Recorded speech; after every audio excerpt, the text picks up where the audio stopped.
Welcome everybody, it's your reliable channel PKD education. मैं हूं जी प्रभात, आपके साथ फिर से जुड़ गया हूं न्यू क्वेश्चंस के साथ।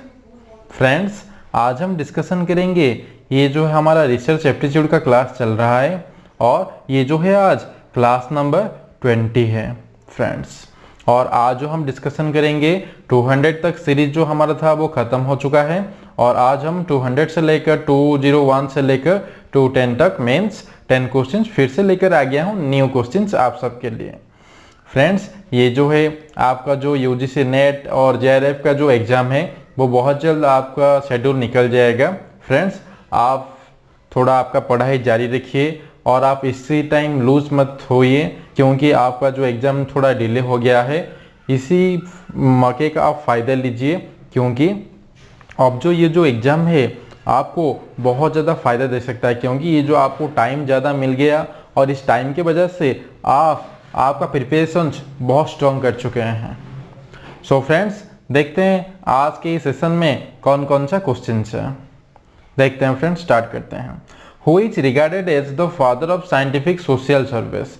इसमें से आपको पूछा गया है ये जो फादर है, ये जो साइंटिफिक सोशल सर्विस, ये जो साइंटिफिक सोशल सर्वे है इस टर्म्स को किसने निकाले थे पहले।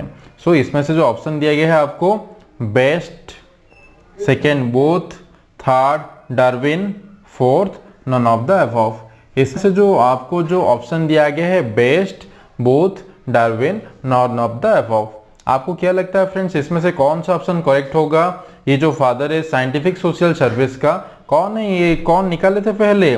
Both is the correct answer इसमें से। So option B is the correct answer. ये जो छोटे छोटी टर्म्स है इस टर्म्स को आप बहुत ज़्यादा इम्पोर्टेंट है। सो इस टर्म्स को आप थोड़ा रिवाइज करना और मैं जब भी आपको समझा रहा हूँ इसी टाइम भी आप थोड़ा याद कर लेना इस टर्म्स को, जो भी टर्म्स आएगा आगे। ए रिसर्च प्लान क्या हो सकता है, रिसर्च प्लान किस तरह का हो सकता है देखते हैं। रिसर्च प्लान आपको ऑप्शन में क्या क्या दिया गया देखते हैं। शुड बी डिटेल्ड, एक रिसर्च प्लान क्या डिटेल हो सकता है, होना चाहिए। Should be given to other for review and comments, या फिर वो एक गिवन दे सकता है और किसी को रिव्यू एंड कमेंट्स के लिए। या फिर थर्ड ऑप्शन क्या है आप सबके लिए, sets out the regional for a research study, या फिर एक रीजनल रिसर्च स्टडी को सेट आउट करना चाहिए। और लास्ट है option D all of the above. इसमें से आपको मैं समझाया था पहले भी, जब भी आपका all of the above option होगा आप इसको थोड़ा डिटेल में पढ़ना। ये जो ऑप्शंस दिया गया है इसमें से अगर आपको सारे टर्म्स पॉजिटिव में शो करेगा तो फिर आप देखना, फिर भी आप थोड़ा पढ़ना क्वेश्चंस क्या है, और जब भी कोई नेगेटिव टर्म्स आएगा तो फिर all of the above option नहीं होगा। इसमें से देखिए जो रिसर्च प्लान है किस तरह का हो सकता है, वो डिटेल हो सकता है, ये भी पॉजिटिव टर्म्स है, इसको थोड़ा रिव्यू करना चाहिए, कमेंट्स भी देना चाहिए, देखते हैं अदर्स के माध्यम से, and regional for research study, ये जो सेट आउट भी करना चाहिए रिसर्च स्टडी को। ये जो तीनों टर्म्स है कोई भी नेगेटिव टर्म्स नहीं समझा रहा है। सो इसी की वजह से all of the above is the correct answer. ये सारे टर्म्स ही करेक्ट है। So option D is the correct answer. Sources of researchable problem can include, ये जो है सोर्सेस ऑफ रिसर्चेबल प्रॉब्लम से ये किस टर्म्स को इंक्लूड करता है देखते हैं friends. Researchers own experiences as educators, ये जो रिसर्चर्स है वो ओन एक्सपीरियंस है एजुकेटर की तरह। या फिर second option practical issues that require solution, जो भी कुछ प्रैक्टिकल इश्यूज होगा हम उसको रिक्वायर चाहिए हमको सोल्यूशन के लिए। या फिर third option theory and past research, या फिर theory and past research. Fourth all of the above. इसमें से भी सारे टर्म्स जो है वो पॉजिटिव टर्म्स में शो करते हैं फ्रेंड्स, और इसी की वजह से ये जो है option D is the correct answer. All of the above is the correct answer. ये जो हमको पूछा गया sources of researchable problems can include, यहाँ में जो भी कुछ प्रॉब्लम फेस होगा किस टर्म्स का हम इंक्लूड कर सकते हैं। Research own experiences educators, researcher जो होगा वो ओन एक्सपीरियंसेस से एक एजुकेटर की तरह वो काम कर सकता है। Practical issues that require solution, जो भी कुछ प्रैक्टिकल इश्यूज होगा उसको हम सोल्यूशन कर सकते हैं। थ्योरी एंड पास्ट रिसर्च को, थ्योरी एंड पास्ट रिसर्च ये भी थोड़ा इंपॉर्टेंट पार्ट है। सो इसमें से all of the above is the correct answer. The objective of a research can be return, इसमें से जो आपको दिया गया है जो ऑब्जेक्टिव है रिसर्च का उसको किस तरह किस टर्म से लिखा जाता है। ये जो ऑब्जेक्टिव है रिसर्च का ओनली इन क्वेश्चन फॉर्म उसको क्वेश्चन सिर्फ और सिर्फ क्वेश्चन फॉर्म में लिखा जाता है, या फिर ओनली इन स्टेटमेंट फॉर्म, या फिर ओनली फिर हम जो अभी कुछ रिसर्च का ऑब्जेक्टिव होगा हमें उसको सिर्फ एक स्टेटमेंट के तरह की लिख सकते हैं, या फिर बहुत क्वेश्चन एंड स्टेटमेंट फॉर्म्स, या फिर हम उसको दोनों ही तरफ से लिख सकते हैं, क्वेश्चंस भी होगा और स्टेटमेंट फॉर्म्स में भी हो सकता है, या फिर इन हाइपोथेटिकल फॉर्म्स। इसमें से जो है ऑप्शन कौन सा आपको करेक्ट लगता है फ्रेंड्स, देखते हैं। आप थोड़ा मुझे रिप्लाई दीजिए। मैं सोच रहा हूँ ये क्वेश्चंस का आंसर मैं नहीं दूंगा और आप इसे मुझे कमेंट में भेज दीजिए, क्या हो सकता है?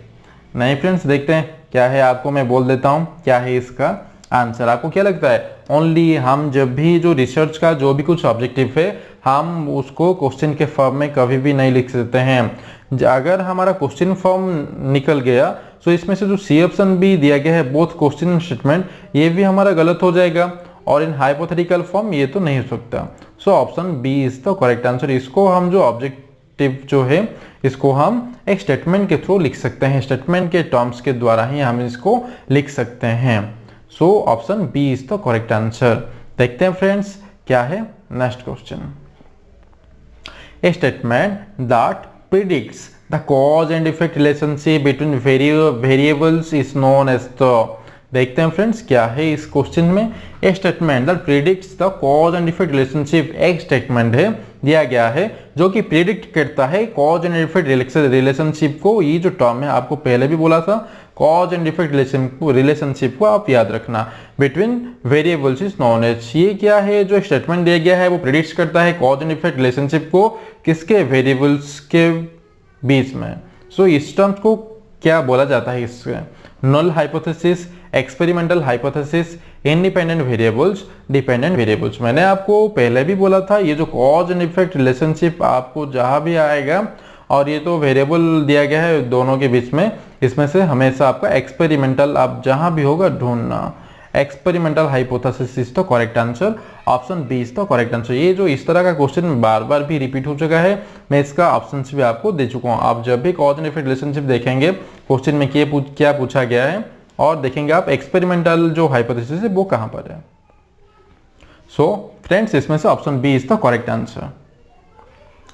To be confident that a cause and effect relationship exist it is necessary to. इसमें से जो आपको दिया गया है टू बी कॉन्फिडेंट, हमें कॉन्फिडेंट रखना चाहिए। क्यों? किसको?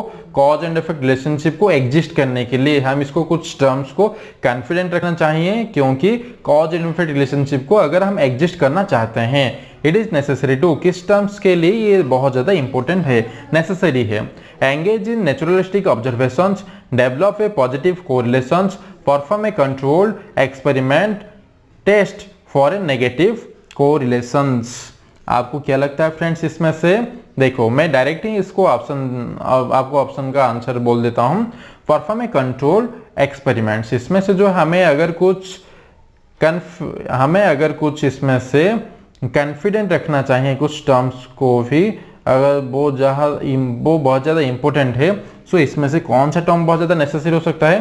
Perform a controlled experiments. So option C is the correct answer.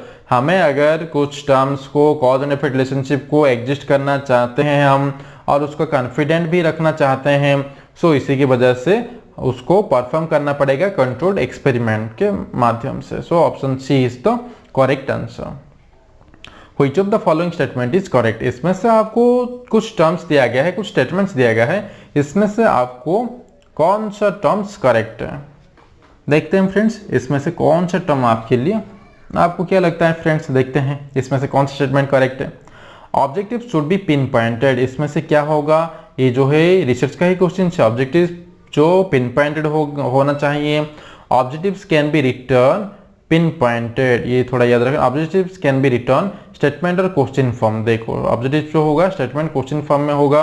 Another word for problem is variable, इसमें से एक ही आपका ऑप्शन होगा। हमारा जो भी कुछ ऑब्जेक्टिव है वो पिन पॉइंटेड होना चाहिए, pin pointed. So option A is the correct answer. इसमें जो भी स्टेटमेंट दिया गया है इसमें से एक ही स्टेटमेंट जो करेक्ट है। ऑब्जेक्टिव्स क्या होना चाहिए? डायरेक्टली वो पिन पॉइंटेड होना चाहिए। Option A is the correct answer इसमें से। फ्रेंड्स देखते हैं क्या है आगे next questions. Which one of the following is a data collection method? इसमें से एक फॉलो करता है जो कि डाटा कलेक्शन मेथड को फॉलो करता है। इसमें से कौन सा terms is the correct answer? इसमें से कौन सा टर्म होगा? Which one? The opinion, positivism, the case study, the interviews. इसमें से एक टर्म्स है जो कि हमें डाटा कलेक्शन करने के लिए बहुत ज़्यादा इंपॉर्टेंट रखता है। ये हम उस मेथड को अप्लाई करने से हम सारी की सारी डाटा कलेक्शन कर सकते हैं। इसमें से ऐसा कौन सा एक टर्म से आपको क्या लगता है? द ओपिनियन हो सकता है। सॉरी फ्रेंड्स, देखते हैं हम पेन तो देखो अभी हम द ओपिनियन हो सकता है क्या? नहीं। पॉजिटिविज्म भी नहीं हो सकता, द केस स्टडी भी नहीं हो सकता, द इंटरव्यू। हम जब भी कोई भी कुछ इंटरव्यू अगर अप्लाई करते हैं हम सारे के सारा डाटा को इस इंटरव्यू मेथड के थ्रू से कलेक्ट कर सकते हैं। So option D is the correct answer. Friends, ये है आप सबके लिए आज का इस सेशन में पीकेडी एजुकेशन में सेकेंड लास्ट क्वेश्चन है। फ्रेंड्स, ये जो क्लास है देखते हैं क्या हम डिस्कशन करेंगे या क्या कौन सा क्वेश्चन है। देखिए आप भी थोड़ा पढ़ लीजिए क्या क्वेश्चन है। The process not needed in experimental researches. इसमें से एक प्रोसेस है जो कि जब बहुत ज़्यादा नेसेसरी नहीं है या फिर नीड नहीं है इन एक्सपेरिमेंटल रिसर्च में। देखते हैं observation the process not needed in experimental research. इसमें से एक प्रोसेस है जो कि बहुत ज़्यादा इंपॉर्टेंट नहीं है एक्सपेरिमेंटल रिसर्च में। ऑब्जर्वेशंस, मैनिपुलेशंस एंड रेप्लिकेशंस, देन क्या है कंट्रोलिंग, रेफरेंस कलेक्शंस। इसमें से ऑब्जर्वेशन भी बहुत ज़्यादा इंपॉर्टेंट है, मैनिपुलेशन एंड रेप्लिकेशन भी बहुत ज़्यादा इंपॉर्टेंट है एक्सपेरिमेंटल रिसर्च के लिए, कंट्रोलिंग भी बहुत ज़्यादा इंपॉर्टेंट है। सिर्फ और सिर्फ एक ही एक प्रोसेस को फॉलो नहीं करता है। इसमें से reference collection is the correct answer. ये जो रॉन्ग है आपका करेक्ट आंसर है इसमें से, क्योंकि ये आपको प्रोसेस नॉट नीडेड पूछा गया है इसमें से। सो इसी की वजह से option D is the correct answer. Reference collection देखते हैं फ्रेंड्स, आज हम फिर से आ गए हैं हमारा लास्ट क्वेश्चन की ओर से। क्या है आज लास्ट क्वेश्चन? मगर हम ये लास्ट क्वेश्चन डिस्कशन करने से पहले मैं आपके साथ कुछ बात करना चाहता हूँ फ्रेंड्स, अगर आपका इस क्लास और इस सेशन अगर आपको बहुत अच्छा लगता है सो फ्रेंड्स इस चैनल को पीकेडी एजुकेशन को आप सब्सक्राइब कीजिए, लाइक कीजिए, शेयर कीजिए, और जो भी कुछ कमेंट है या फिर कुछ और क्वेश्चन आप सबको चाहिए फिर मुझे कमेंट में आप कमेंट कर दीजिए। सर हमें ये जो टीचिंग एंड रिसर्च एप्टीट्यूड की क्लास आप बहुत जल्द खत्म कीजिए, या फिर मैं कॉमर्स का क्लास स्टार्ट करूंगा, या फिर अगर कोई भी क्लास स्टार्ट आपको बहुत ज़्यादा इंपॉर्टेंट लगता है या फिर कौन सा टॉपिक आपको नहीं समझ आ रहा है सो आप मुझे कमेंट में भेज दीजिए। मैं जल्द से जल्द वो ट्राई करूंगा वो क्लास आपके सामने प्रेजेंट करने के लिए। फ्रेंड्स, आपके फ्रेंड्स भी जो भी कोई है आप उन सबको भी बोल दीजिए और इस प्रमोट कीजिए इस चैनल को पीकेडी एजुकेशन को बहुत ज़्यादा। देखो फ्रेंड्स क्या है, देखते हैं आज इस लास्ट क्वेश्चन क्या है। Which scale is the simplest form of measurement. इसमें से मेजरमेंट के लिए कौन सा स्केल बहुत ज़्यादा सिंपल है? इसमें से normal scale, ordinal scale, interval scale, ratio scale. इसमें से कौन सा स्केल मेजरमेंट के लिए बहुत सिंपल फॉर्म है? रेशियो स्केल सिंपल नहीं है, इंटरवल भी सिंपल नहीं है, ऑर्डिनल भी सिंपल नहीं है। Normal scale is the correct answer. इसमें से नॉर्मल स्केल ही एक सिंपलेस्ट फॉर्म है मेजरमेंट के लिए। Normal scale is the simplest form of measurement. So option A is the correct answer इसमें से। फ्रेंड्स, ये जो मैंने जो भी क्वेश्चन आज हम डिस्कशन किए इस सेशन में ये बहुत ज़्यादा इंपॉर्टेंट क्वेश्चन है और आप भी सब क्वेश्चंस को पढ़िए। और मैं पहले जो आपके लिए 200 क्वेश्चंस का एक सीरीज लेकर आया हूं और वो क्वेश्चन को भी आप थोड़ा रेफर कीजिए, रिवाइज भी कीजिए। आपका एग्जाम कब भी हो सकता है, कोई भी गारंटी नहीं है। सो आप आपका पढ़ाई भी जारी रखिए फ्रेंड्स। और आपको मैंने जैसे ही बोला हूँ, अगर आपको कोई भी और भी सेशन या फिर कोई भी क्लास आपको चाहिए मुझे कमेंट में भेज दीजिए। मैं ट्राई करूँगा बहुत जल्द आपके लिए वो सभी टर्म्स को सिंपल करने के लिए वो सब क्लास आप सबके सामने प्रेजेंट करने के लिए। सो फ्रेंड्स, इस चैनल को आप लाइक कीजिए, शेयर कीजिए, सब्सक्राइब कीजिए और हमें कमेंट करके हमको मोटिवेट भी कीजिए।